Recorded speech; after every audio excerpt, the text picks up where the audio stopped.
sleep isn't something that most new parents get a whole lot of, or parents in general for that matter. Between late night diaper changes, teething, feeding, hormonal shifts, it can feel pretty much impossible to get the recommended 7 to 9 hours a night. This week, I am speaking with a certified pediatric sleep consultant and motherhood coach who is helping moms get a little bit more sleep. Let's face it, that's the goal for most of us. Maria Moreno is a wife, a mom of two, and the founder of Mindful Mother, her sleep consultancy business, where she offers one-on-one coaching to help newborns, infants, toddlers, children with special needs, whatever the case may be, get a restful night's sleep. So, without further ado, let's welcome Maria to the Rebellion. Hi, Maria. Thanks for being here. Hi, thank you so much for having me. I'm very excited. Yeah, I'm excited about this because I have one child myself. She's 3, and I won the life lottery because she has always been a fantastic sleeper. And that's not something that we struggled with. But I have friends with babies who are coming to me all the time saying, "What are you doing? What did you do? What?" And I'm like, you know what? It's really, I think it was just my kid. But I feel ill equipped to offer advice. So I'm really excited to have you here. So, is there something you can really do to change your child's sleep patterns? Oh my God, yes, there's a lot of different things that could help with this because like you said, you got a rainbow baby because literally like a unicorn baby, very unique situation because a lot of us don't tend to have that luck, right? And I remember with my first one, oh my God, this baby will wake up every 45 minutes to an hour because she had reflux. Yeah, but that lasted, 6 months, and I got delusional, and I would talk to my friend that her baby was born 2 months before mine, and she was like, "Oh yeah, she's been sleeping since newborn, like almost a 12-hour stream." I'm like, "I'm sorry, what? What do you mean? Even like as newborn, she will sleep, she'll wake up, eat, continue sleeping, no problems, right?" And so that is very rare, but yes, there's so many different things that we can do to help the little one, whether newborn all the way to toddlerhood, so on and so forth, to be able to help with that sleep situation. Yeah, and I think it's also important to make it clear that if your baby's not sleeping, it's not because you're doing something wrong. Hmm. And I think that's a lot of shame that moms carry is that, my baby's not sleeping through the night. I must be doing something wrong. And, Hmm. we become sleep deprived and then we're harder on ourselves as a result of that, right? So I want to start there with, at the end of the day, babies need to eat, they need to be changed, they need comfort. So it is relatively normal for a newborn to need to wake up every few hours, right? Yeah, yeah, for sure. Like usually newborns tend to wake up every 2 to 3 hours to feed. Like I said, there's very, very unique babies that actually you have to wake them up for to feed them. Um, but besides that, newborns overall just expect to be tired because that's, I guess, the phrase "sleep when the baby sleeps" comes from because at the end of the day, the baby will be waking up every 2 to 3 hours to sleep, to wake up to eat. And then as they get older, they can have the capacity to start sleeping longer and longer and longer and eventually through the whole night. Yeah, I feel like you'll get a lot of sympathy when you have a newborn for them not sleeping, right? And usually for most women, you're on some form of maternity leave for the first few weeks, right? So it's a little bit easier to take a nap in the middle of the day if you don't have to go to work, right? Yeah. Uh, but I feel like sometimes the sympathy from your friends, your family, your coworkers, it tends to dry up after a few Mm. months, right? Where they're like, "Well, figure it out." And I feel like that's probably when it becomes the hardest. Am I right? Hmm. Yeah, yeah. A lot of people think that the newborn stage is like the hardest one. If you're expecting or if you have a newborn, I'm gonna break it to you. It is one of the easiest phases, most exhausting and most unfair of them all because you are very exhausted and you don't get to fully enjoy that phase, right? But you're completely right. Like after the 3 months mark hits, everybody starts disappearing. People stop helping. People stop asking, and that's when it becomes really challenging for a lot of us. Between the 3 months to almost 12-month mark. Yeah, and there's a lot of, I don't know how much validity there is to this, but I know it was certainly true with my daughter, was there are sleep regressions, right? So your baby can be sleeping well, and then all of a sudden they're not. And my daughter only really went through one bad one, and that was around the 4 month mark.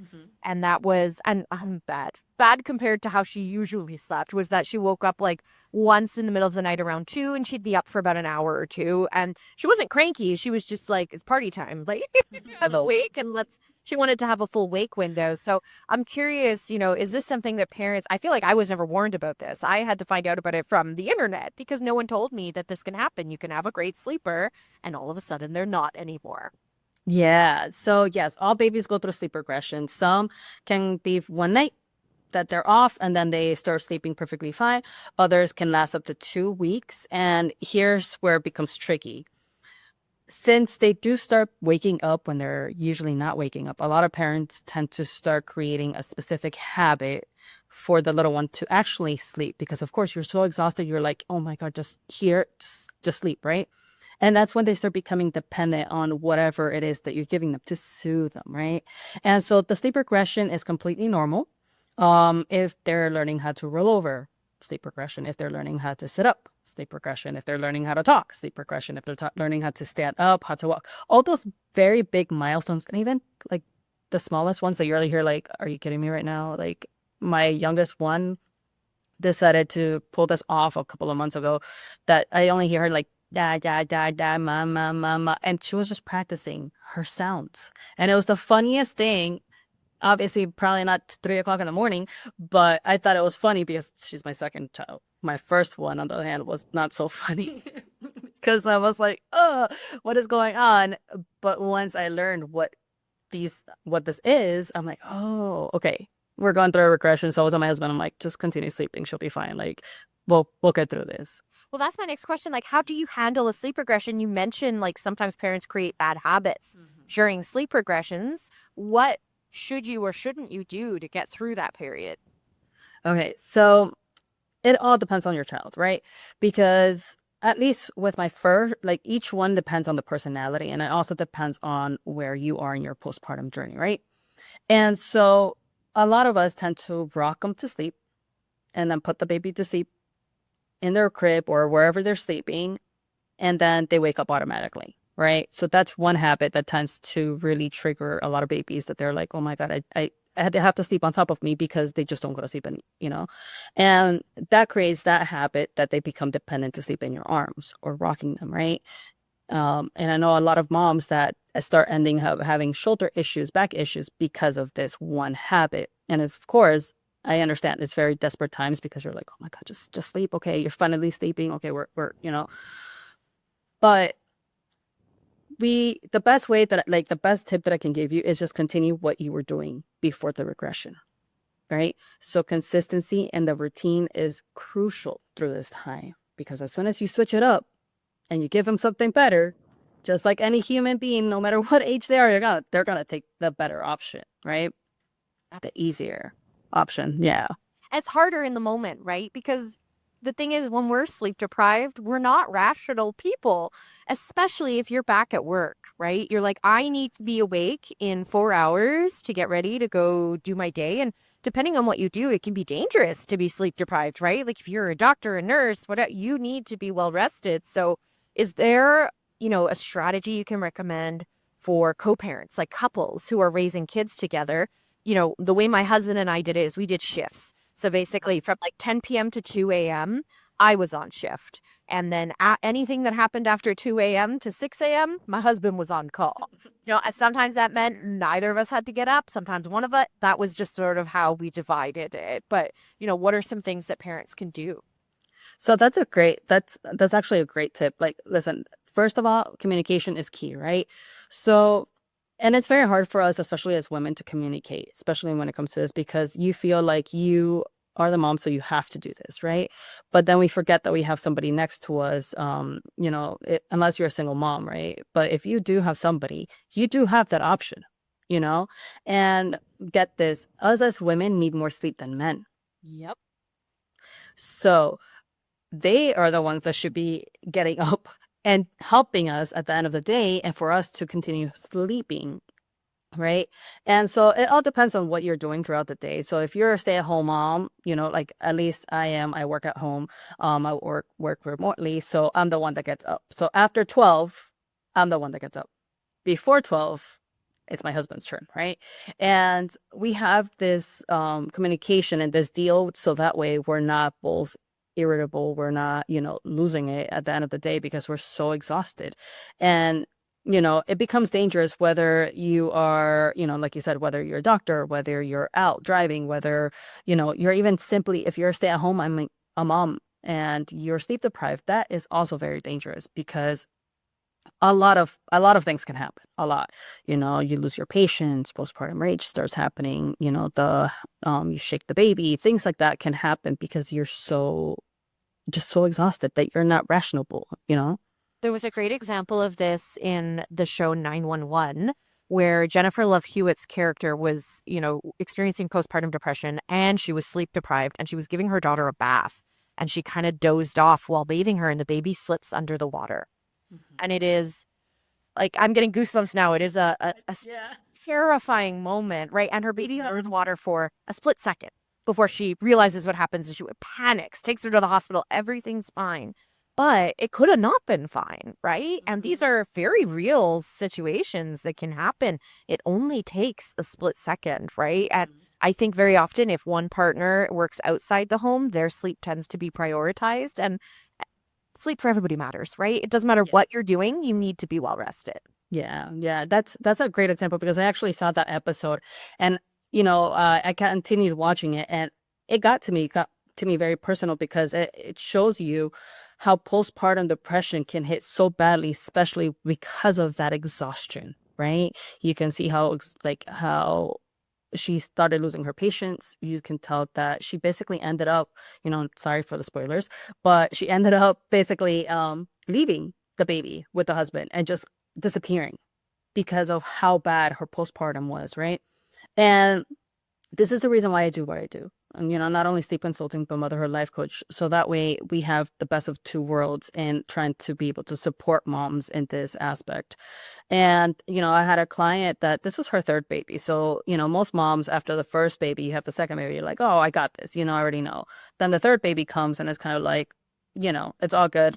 There's sometimes that the third baby comes by and the worst sleeper ever. And so this client, thankfully it was not a hot day, but she was driving. She had the baby in the back seat. The car, the baby fell asleep, and she got to the mall, got out the car, went to the mall.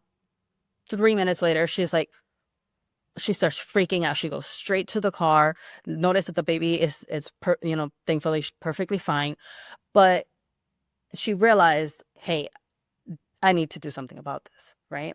And so I like to be on podcasts. I like to be able to get this word out so that way you don't get to that point because we can avoid this, right? There's a lot of different ways that we can avoid all of these situations that are extremely scary, that can be life-threatening. So, And we put so much pressure on ourselves as mothers, especially, to do everything perfect. Because, I mean, at the end of the day, it is the most important job in the world, right? You are raising a human being. Their childhood is in your hands. It's hard not to put pressure on yourself when you think of it that way, but also you can only do your best. And sometimes your best isn't 100%, right? We can't be perfect all the time. And, we hear those stories every summer of, a baby being left in a car. And I always feel so bad for the parents when this happens because no one goes into a situation like that on purpose. And I always just wish, they would have had that support. So like, what can people do to get support in these situations? A lot of people don't have family close by to rely on. Thankfully, there's people like you, right, that can help them through this kind of stuff. yeah, so I'm actually working on this, but it's gonna be like a series on safety, right? And I have a lot of friends that do not have family around. They're basically by themselves. They have 2 or 3 kids, and top of it, they have 2 big dogs. They have like the whole family, right? But then they're by themselves. So there are tools and there's things that you can do to minimize the preventions of this, right? So usually, like you said, usually all the pressure tends to fall on the mom, right? So first thing first, have a good communication with the person that's helping you, right? Um, if you're visual, have the visual like to-do list. What is it that you need to be looking for? If you are having to leave your little one with your partner, right? Most of the time, the partner tends to not be with the baby 24/7. And a lot of the times that, for example, the cases of the car, right? The dad goes straight to work and forgets that the baby's in the back because the baby falls asleep. A lot of it tends to be a lot of those type of scenarios. And things that can work and that can help with this situation to avoid it is like take off your left shoe and put it in the back seat. You're not going to get out of your car without looking for your shoe, right? Or your phone. A lot of people do that. They put their phone in the back seat, right? Yeah. Yeah. Your wallet, your keys, whatever it is that you know that you will never leave your car. And you know what? Even the newer cars, I know this because I just got a new car, and there's a notification that pops up when I turn off the engine that says check rear seats. Mhm. They're literally building in notifications into these cars now because it's such an issue, right? Yeah, yeah. It's a very scary thing. I thankfully that has never happened to that point with me. For me, it was kind of like the peaking of the rage, right? Because my firstborn was, like I said, I was so exhausted that it was just like, just stop, just stop crying, just stop, just go to sleep, just take a nap, right? And I still remember the day like yesterday. Like I slammed the door. I put the baby in the crib. I slammed her door. I went to my room. I went to the bathroom, like that. The furthest I can be away to stop hearing the baby to cry because I needed a reset, right? And these are things that I want moms to know that it's okay to do, because at the end of the day, we all need the reset. We all need those, at least that minute of silence, to be able to put freezing cold water in your face, to be able to reboot yourself, right? Shake your whole body, dance, listen to music, do breathe work. All of these things can help reduce a lot of life-threatening situations. I feel like that's the number one lesson I've learned as a mom, is that the hardest part of parenting isn't the kids, it's regulating your own emotions. Mm-hmm. And whether that's a screaming baby, a tantruming toddler, a sassy teenager talking back to you, we have to work so hard to regulate ourselves. That is the biggest challenge, I think, that comes with parenting. Is that been your experience as well? Yeah, completely, 100%. And here's when I learned that. When I was talking to, I actually had a miscarriage through the pandemic, and then I had my rainbow baby, right? And this is when my postpartum depression and anxiety started kicking in after the miscarriage. First of all, I didn't know that can happen. I thought you had a physical baby for that to happen. Fun fact, no, that is not. You can have it as soon as you read the positive sign, you're a mom. Let's start off right there, right? I want to give all of you women to that credibility, because at the end of the day, just because the baby's not in your hands doesn't mean that you're not a mom. As soon as you read that you're pregnant, you're a mom automatically, right? And that right there is just, validating give yourself some grace, gives yourself some self-love. And it is very hard to control this emotion because kids know how to trigger you, right? You start learning what your triggers are. You start learning what hurts you. You start learning a lot of things. And it's pretty interesting because we think that we're the ones that teaching the kids. No, they're the ones teaching you, right? And my therapist was like, there's sometimes I just want to, just scream or whatever. She's like, yeah, that's called an adult tantrum. And as soon as she put it in those words, I was like, oh, yeah, let's not go there. Like, Yep. And we also should give ourselves some grace because emotions are normal, right? Like it's okay, I think, to occasionally lose your temper as long as you're not hurting anyone, but it's important to take accountability. I've certainly lost my temper with my daughter in the past, and I realize it, and I always apologize afterwards. Mom, and I explain it to her. Mommy was frustrated and I yelled and I shouldn't have yelled, and I'm sorry because you didn't deserve that. And she's always so forgiving, bless her heart. But I think it's important to apologize to their kids because I think that's something that for our generation, our parents never really did, right? And I think it's really healing to apologize to our children. Mm-hmm. Oh yeah, definitely. I mean, even talking to my mom, because my mom to this day is very hard for her to even apologize, right? And then you add on to like your culture, how like at least for us, for Hispanic women, we're very like hard-headed, like very prideful. That's not gonna happen. And my mom sees me with my girls, right? And the other day, like I don't scream at them. I don't hate. I try my best to compose. I do growl. I'm not, I know it sounds silly, but I do growl because it's just like, I just keep going. And I know I do that quite often because both of my girls do it when they get frustrated. But me, I rather them express it that way than from them hitting or for them screaming or insulting or biting or whatever it is. And when I have gotten mad or some reactive and I could see their face, I automatically get to their level and I'm like, I'm so sorry. I did not mean to hurt your feelings, but mommy I got upset. I'm sorry. Like that was not my intention. And then there's times when especially my 4-year-old starts poking that button, and I tell her, I'm like, Julieta, stop. But why? Because now we're 4, right? So now we're asking, but why? Um because I need it's not safe or whatever. But why? But why? Listen, I take a deep breath and I'm like, I'm getting frustrated. I'm getting upset or I'm getting mad, whatever vocabulary it is that your little one understands. And automatically, as soon as I say that, she's like, oh, okay. And then she stops, right? And so when there's something that's upsetting her now, she tells me, Mommy, I don't like how you talk to me. Or, Mommy, I'm mad right now. Okay, perfect. But I'm teaching her how to voice out those emotions. And it's okay for you to show emotions. It's okay for you to cry. It's okay for you to show them when you're angry. It's okay for you, if you have a partner or anybody, if you're fighting with them, it's okay for them to see that.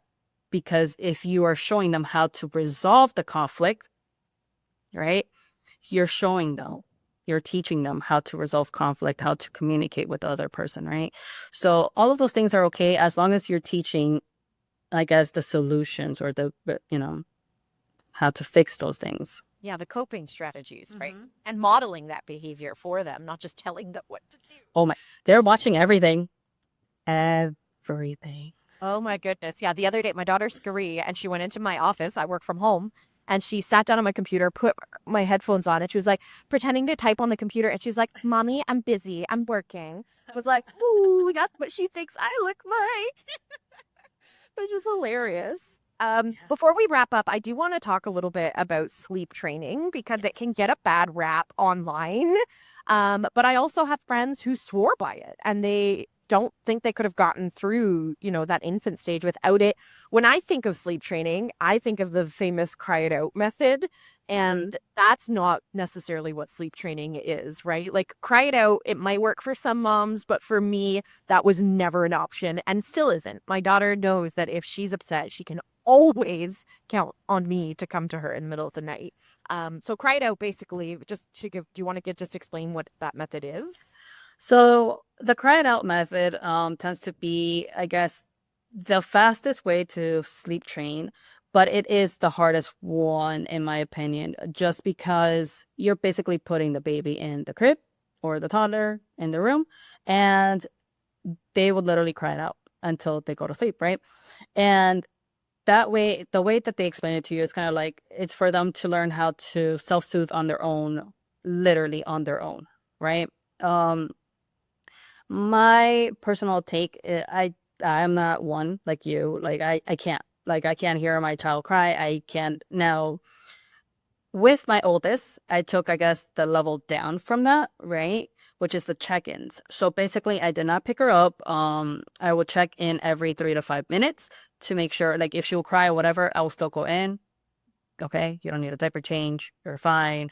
You already ate, so I'm already checking on her, so she can still see me, but I'm not picking her up, and I'm not continuously recreating those habits that I was doing before, right? So that's another, another strategy. But then we can go all the way to the most gentle one that is just the camping out, which is you putting your mattress or chair next to the baby until they fall asleep in the crib and you're holding them, patting them, whatever it is that suits them. That technique can be up to like almost 2 weeks for the baby to learn how to independently sleep. But there's a lot of different options. And here's the thing. Yes, it does have a bad reputation, because if you go online, there's a lot of people that will tell you that even it will damage your kid, neurologically. No, that is not true. There's no research that will back that up. Instead, there's research that will back up that if the baby is not sleeping and the mom is sleep deprived, the mom is the one that has the biggest consequences, because they're not properly healing from this postpartum journey, right? And so at the end of the day, it's a personal choice, right? If you do go to a sleep consultant, they will create a plan that will fit best for you and your baby, because yes, it all depends on your personality and what you're okay with and the personality of your baby. So we, at least with me, I do an intake form. I make sure that I know what's going on in your household, what you're okay with, what you're not okay with. And we have a constant communication to make sure that this journey is not a complete torture for you, because it shouldn't be at the end of the day. And it's, at least for me, it was life-changing, completely life-changing. And a lot of my clients will tell you that it's amazing. It's an amazing choice if it's affecting you negatively. Yeah, I will say that because I had this unicorn baby who slept so well that, I'm in Canada, so I had a year of paid maternity leave. And that's here, when you have a year off, a baby that sleeps well, I loved it. I absolutely adored every single second of it. And if you have a baby who's not sleeping, that can change your motherhood experience so much. If you don't have a year paid mat leave and you're going to work and you're getting up early and you have a baby that's not sleeping and you're stressed and you're tired, like it all just, it's like a domino effect, right? And just all of a sudden, the tiniest little thing knocks the whole thing over, right? Mm-hmm. And it could be such an easy fix, whether it is just maybe you're putting the baby to sleep too late, or maybe they're not getting enough daytime sleep, or maybe too much daytime sleep, which is robbing the nighttime sleep. So as a sleep consultant, what I do, I evaluate what's going on. And if it's an easy fix, I'm more than happy to tell you, like, hey, you're putting the baby to sleep way too late or way too early, and this is what you need to fix this. And most likely all of that is going to, but if there's more than that, I'm always happy to go ahead and help these moms out, because I've been there. I know what it is to be sleep deprived. I know what it is to have postpartum depression, anxiety, and even starting the early stages of rage. And it is very, we take sleep for granted, and it shouldn't be. It's a need. We all need it, especially the moms, because we put that that pressure on us, but we're the main, caregivers at the end of the day. We are.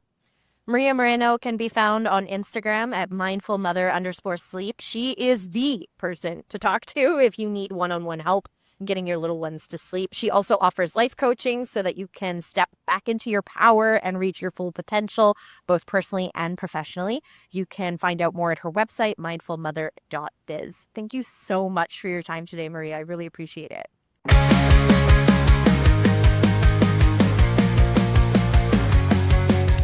If you like what you heard today, make sure you follow and subscribe to Rebel Mom Boss with Robyn Flynn wherever you get your podcasts. Oh, and make sure to leave a review, because that's how other moms will find the podcast too. Until next week.